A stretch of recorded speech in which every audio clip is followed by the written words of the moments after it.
Obsessive compulsive disorder, or OCD. We all think we know what it is. We even believe we've got a bit ourselves. But I'm here to tell you, you don't know the half of it. The torture in my head because of that bloody drop of water in there. Why does it bother me so much? I'm meeting families who can tell you the real story. I think the majority of people have no idea quite how far OCD can take you down. They've let cameras into their homes. Absolutely everything is regulated by the OCD. I like to be clean. I couldn't bear the thought of being dirty. As we focus a lens on mental health's hidden condition. About 18 of them 20 hours are consumed with OCD. I cannot live with this any longer.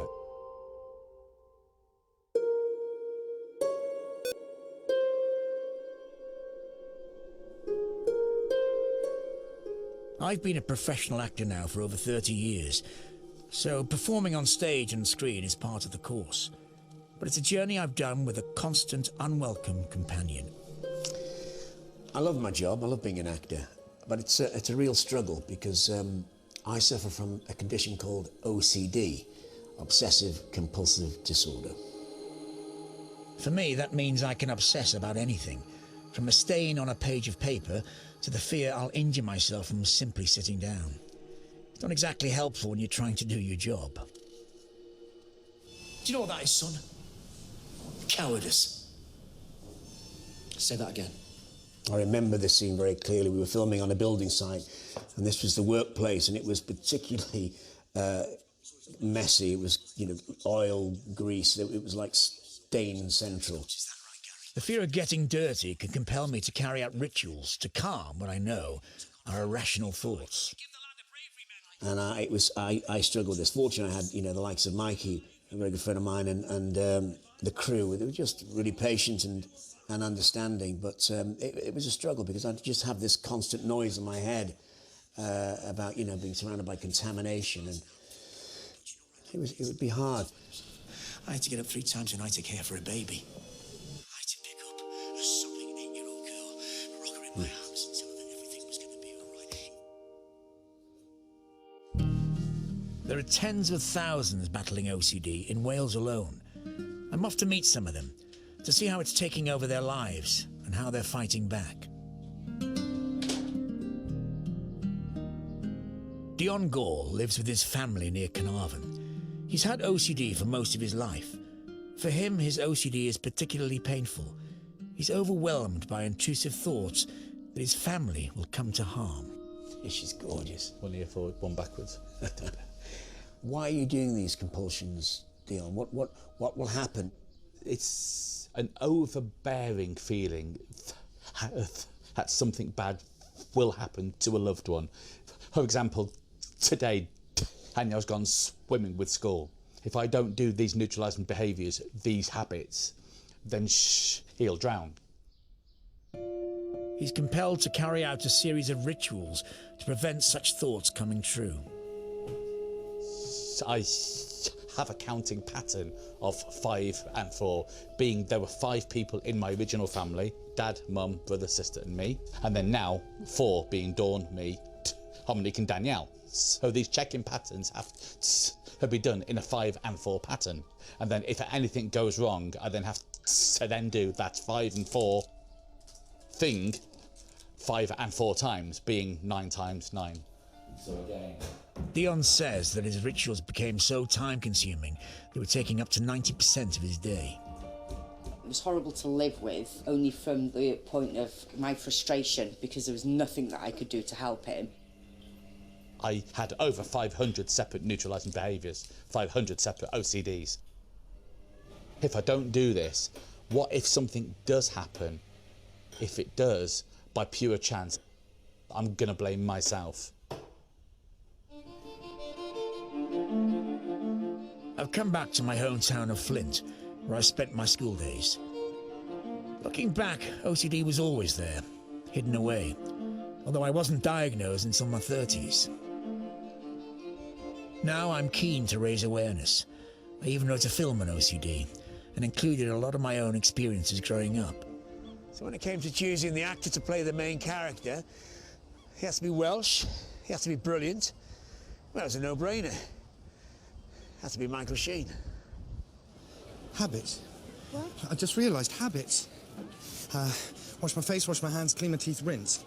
Check my face for spots, aftershave, hair, check my shoes for dog shit. And habits. All my OCDs, that's what I used to call them, that's what I thought they were, just habits.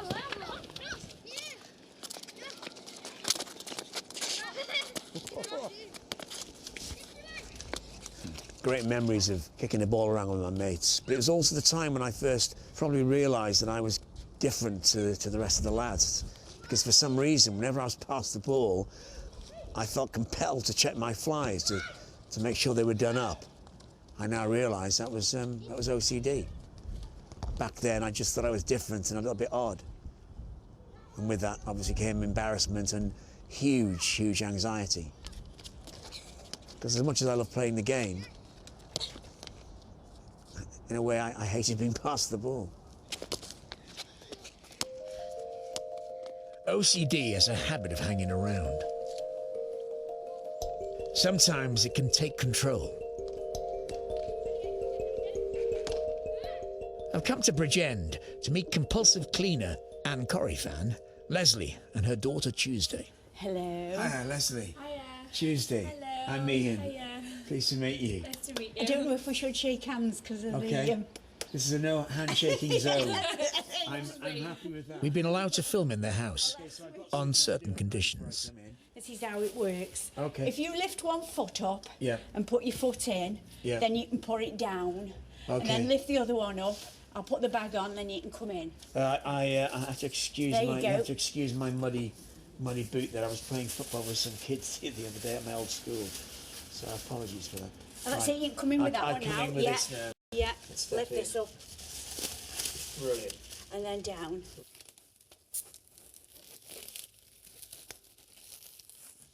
Now, I haven't put the towels down yet because No. I don't know where we're sitting. Sure. But when we sit down, I'll have to cover the furniture. No, that's fine. So yeah. you can sit. How do you both feel now with me covered in germs? How is that making you feel this very moment? Well, I've got like butterflies, but Right. anxious butterflies. Yeah. I can't wait for you to go. Thank you very much. I love you too. Despite their anxiety, they've allowed us to put up cameras in the house to show just how OCD affects them.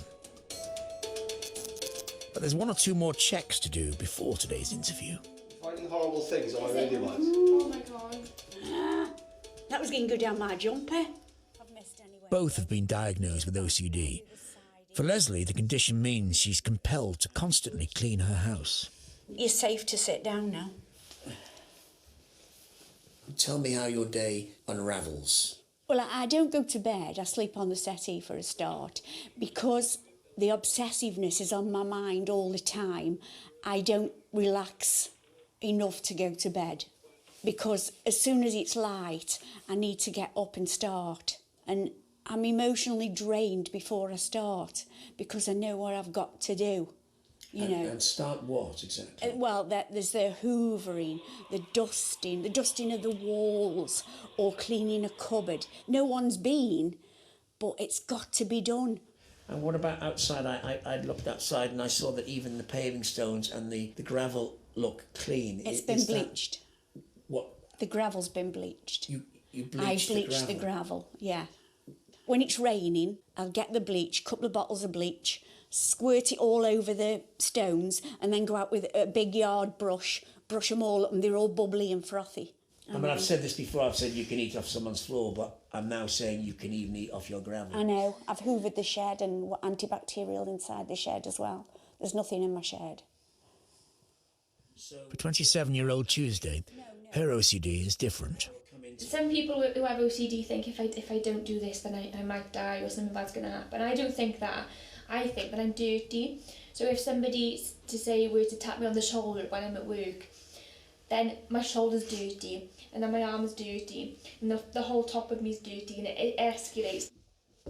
Where do I go? Left, right, straight ahead? Tuesday is able to work and get out much more than her mother. Straight ahead, yeah, straight ahead my room is. But a trip to her bedroom shows the impact OCD has on her. Okay, well, the first The first thing I see is obviously your ordered clothes. I mean, are they colour coordinated or? So with the colour coordination, that doesn't bother me. Mine is I like sleeve order. Sleeve order. Sleeve order. That's a So I've first. got like sort of my long sleeves and my hoods at the beginning, and then I've got high necks and long sleeves still. Then we go on to shirts, and then we go to short sleeves, and then no sleeves. So it goes up gradually. That makes sense to me. Yeah. And your bed, Yeah. not very well made. Well, my bed doesn't get slept in. I don't sleep in it. Because my mum doesn't sleep in her bed, she sleeps on for a few hours on the sofa downstairs. I sleep in my mum's bed because the sheets are so neat. It's so plump. I can't bear to get in it. And even if I did get in it, I wouldn't be comfortable because I would be making it a mess and I would worry about the creases. I wouldn't be able to sort of relax in my bed, so I don't do it. I just leave I still change the sheets, I still do everything, but I also, like with my clothes, I hoover the top of the bed as well because of the dust, but I don't sleep in it. I haven't slept in my bed for well over a year, maybe 2 years, because I can't bear to crease it. So Leslie, can you explain what would happen if you didn't carry out the compulsion? There's a normal side of me saying, why are you doing it? But the OCD bully makes you do it. You're compelled to do it. And if I don't do it, my mind is so messed up. There's not a word or a thing or a colour to describe what your mind is doing. To quell the OCD, you do it anyway. And it doesn't matter how tired I am. It's like polishing the sink. I know it's clean, so why am I doing it? Why can't I stop? But the OCD is like, it's doing it without, sometimes you're not focused because you're doing these things.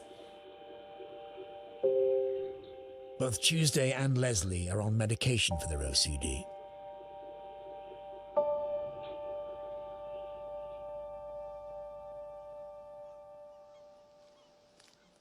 The NHS guidelines say for OCD, as well as drugs, there should be therapy. And the recommended therapy is CBT, that's cognitive behavioural therapy. I think the first thing to say is that CBT is evidence-based. It's backed up by scientific research that it's effective. And over the last 10, 20 years, we've begun to make inroads into OCD. And we've got really effective treatment for OCD now. CBT is not a panacea. But the charity OCD UK estimates that 75% of people with OCD are significantly helped by cognitive behavioural therapy. But it seems getting the right level of therapist is key. I think there are a lot of professionals going around claiming to do CBT who aren't really qualified to do it, particularly in OCD, because I think, as I said, it's the Lamborghini of mental health problems, that you have to be good. We want that little bit extra for OCD, a little bit extra experience and expertise and experience. 6 years ago, Keith was able to reduce Dion's 500 OCDs to just 3 or 4. Dion was paying Keith privately and didn't complete the treatment at the time. So he's called Keith again for help. I can straight away see gaps here. But let's go back. So, and what's going through your mind you want to do now? Tidy up this drawer. Okay, I would get the spoon, put it in. I would then straighten these things. Yeah. Like this, making sure that they're all extremely straight. I would then close the drawer. That doesn't feel right. Yeah. At the moment, so I'm still holding the drawer. Okay, can you let go of the drawer then? Has it triggered a thought about anybody dying in a car crash or anything? Yes, it's not right at the moment. It makes me want to open it again and do that again. So stay with that thought now, that you're really uncomfortable about this thought about Dawn being in a car crash and being trapped in there, being injured, maybe dying, because you've not done that. Does that make it more difficult? It makes me think that the moment you leave, I'll do it. Yeah. Because you have to save her. Yeah. Obviously, because I need to get better with this, I'm going to try it and not do it. What I'm going to suggest is that this drawer doesn't get 5 and 4, because we want to use this as an example so that we can transfer it to other things in the house. If anything goes wrong, now it's your fault. Okay.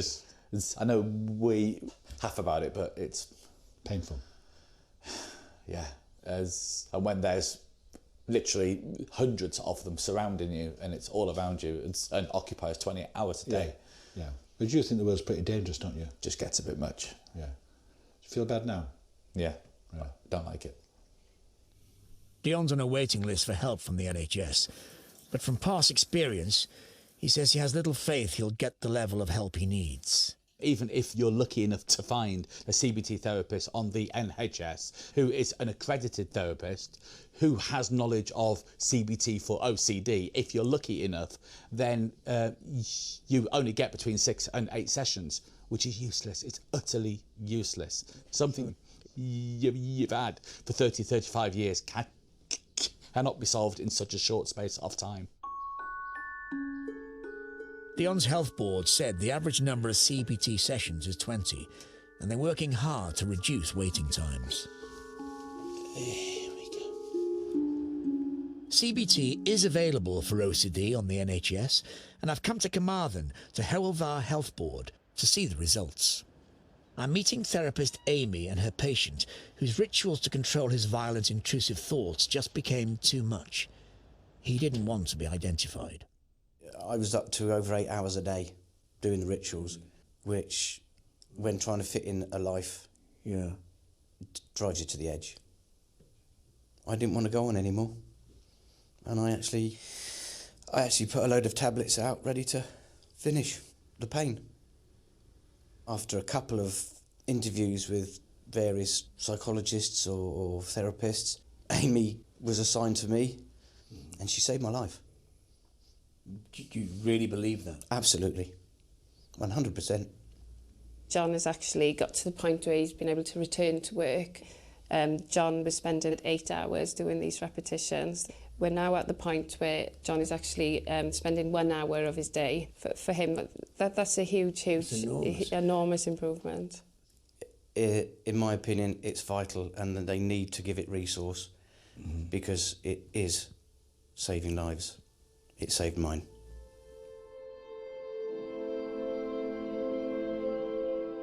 It's great to hear that there is therapy out there on the NHS helping those suffering with OCD. But not everyone has had a positive experience. I've come to Cardiff to hear a story of frustration and heartache as one family tried to get the right help for their teenage daughter, Chloe. Chloe, as a youngster, was a bubbly, bright, almost cheeky young girl. She's always smiley. She had a bit of a cheeky sense of humour. Chloe was the one who was always kind of playing practical jokes, having a bit of a giggle, laughter. You can see there. This is the Chloe we remember from childhood. But by 13, Chloe had started to exhibit signs of her OCD.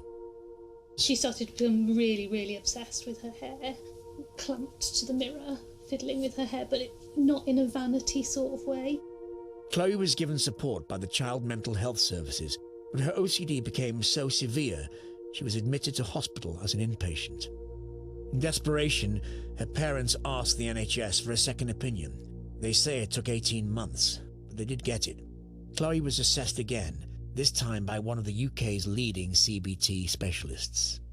And immediately, he was able to engage her. He was able to question her in a way that she was able to answer. And so, after being here for about 3 hours, he took us into the other room and he said, yes, I do think I can treat her. I've seen worse. For you, that must have been music to your ears. The health board doesn't have to necessarily follow specialist advice. They developed their own strategy for Chloe's OCD. As Chloe's condition was becoming more challenging, a tough decision had to be made. After consultation, it was agreed by everyone, including Chloe, to try foster care. They had this thinking that by taking her somewhere else, it might give her a chance to kind of rebuild. So very, very hard decision. Probably one of the hardest things I've ever done in my life was signing that paperwork. But she went into voluntary foster care for a period. It seems incredible to me that a young girl suffering from OCD should have to end up in hospital and foster care.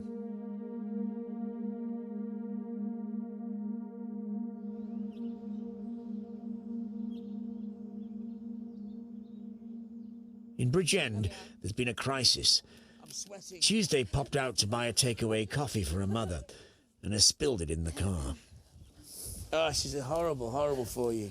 Yeah, it is. I've actually pulled the whole carpet up so you can see like the very bottom of my car.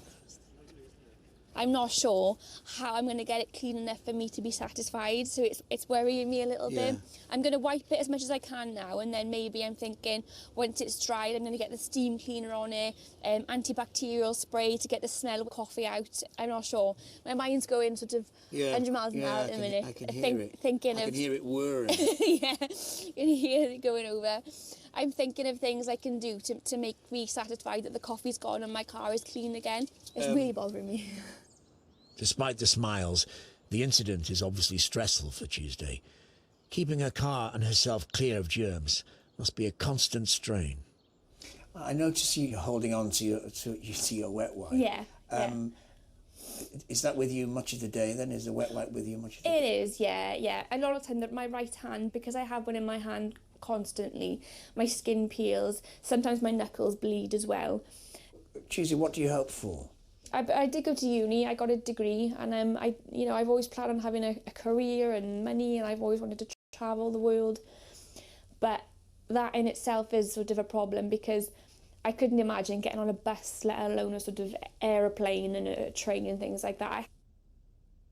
Let's talk a little bit about social life, fun, laughter, boyfriends. I mean, do you have a boyfriend? I do have a boyfriend, yeah. And how is he with you and your condition? He sees more of it than I've let anybody else know before, because I feel more comfortable with him, and he doesn't sort of judge me, because I do kind of keep it to myself because I'm embarrassed. I don't want people to think that's weird or she's odd or there's something wrong with her. But I mean, obviously one day in the future I would sort of like to sort of live with him, and that kind of sort of worries me. And I see this poor little girl here, my daughter, and it's so sad. She needs help, some good help now. It's torture. They are being tortured by this condition. As we've seen, it's just no quality of life. Just speaking to them now after we packed up, and I said, what's your day now? And they said, well, it's back to doing the cleaning.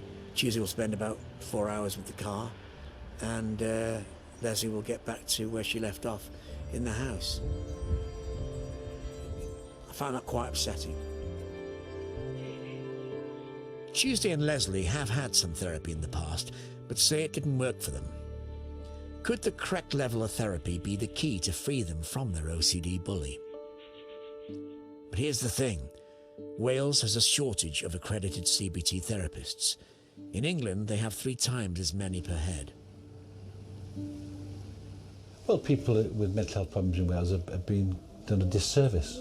I think England has really worked hard to get the thing right. It isn't perfect. Wales is just waking up now.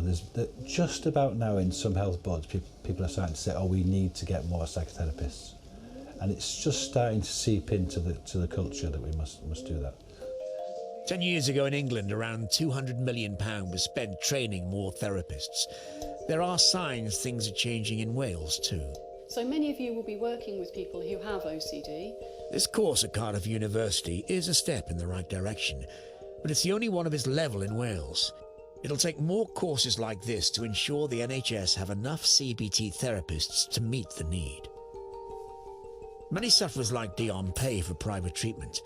The temptation then, of course, is to finish early because of the cost, and that can increase the chance of a relapse.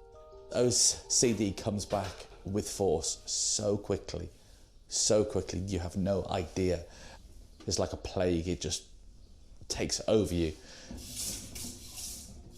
This time Dion's telling me he wants to go for it, wants to do 100% and wants to kick it into touch.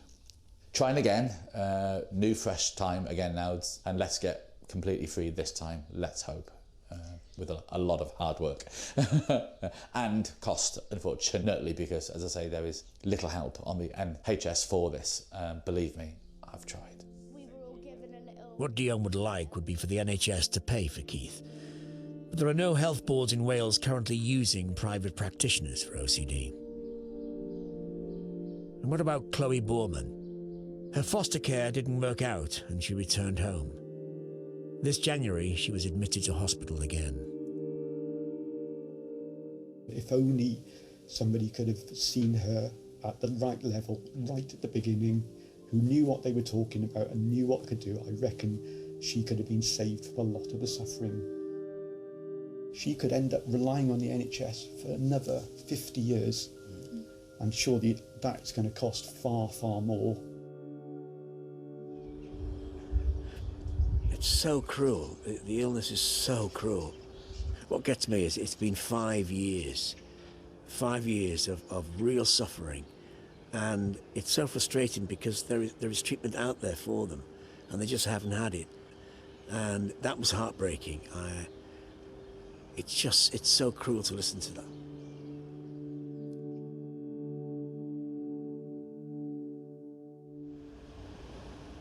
Chloe's health board can't comment on individual cases, but do recognise there is a need to increase CBT provision and say they have a robust investment programme to improve access to these treatments. The Welsh Government said that they'd spent £3 million on therapies like CBT over the last couple of years. But while there is progress, there is more for health boards to do. So, is the political mood changing in Wales? I've come along to speak to Plaid Cymru's health spokesman, Rhun ap Iorwerth. Yeah, it's not words that we need really, is it? It's action. I think it's positive that people are talking about mental health now as being something that is recognised as an area of healthcare in Wales that absolutely needs changing. But we've got to make the investment. Unless we have the therapists, we can't give the therapy. And without the therapy, people with OCD and other mental health conditions are not going to be able to get the help that I think and you think that they should. Things are changing, and that's really good to hear. But I still feel there's a lack of understanding, and my concerns are for those people consumed by OCD today. People think I'm a nice lady, I'm always happy and chatty, don't they? Or people always like me, but they don't see the torment inside. It's lonely, and that's why I would love my daughter to get help. I see her friends who have gone off to university. I see them carrying on with their lives. Most days I will think about what Chloe has lost. It's going to be tough, but you've got to start somewhere. And I cannot carry on living with this any longer. I've had enough. Just enough. So.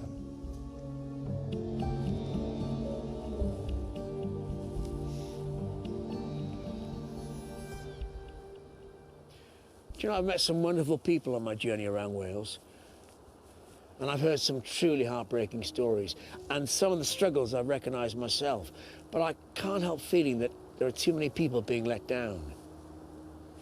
If somebody with OCD is brave enough to knock on the door and ask for help, it's got to be there.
better job of looking after her.